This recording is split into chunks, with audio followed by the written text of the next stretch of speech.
Hello, church family and friends. It's 2 Minute Tuesday. Well, my kids start school this week.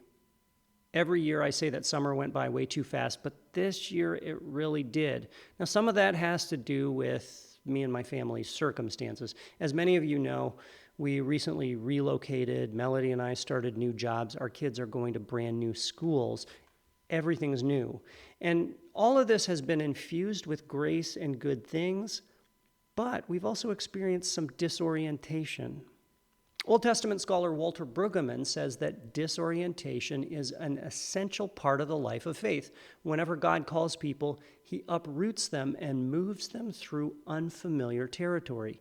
In this world, God is always taking us somewhere new. The only constant is God himself.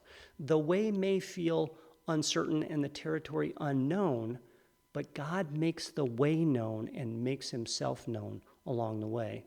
The most enduring biblical metaphor for the Christian life is the Exodus, when God led Israel out of slavery in Egypt toward an unseen promised land. In between was the wilderness. The wilderness was an environment of wide open spaces and scarce material resources, but God filled the empty spaces with his presence.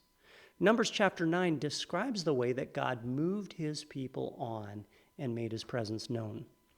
On the day the tabernacle, the tent of the covenant law, was set up, the cloud covered it. From evening till morning, the cloud above the tabernacle looked like fire. That is how it continued to be. The cloud covered it, and at night it looked like fire. Whenever the cloud lifted from above the tent, the Israelites set out. Wherever the cloud settled, the Israelites encamped. At the Lord's command, the Israelites set out, and at his command they encamped. As long as the cloud stayed over the tabernacle, they remained in camp.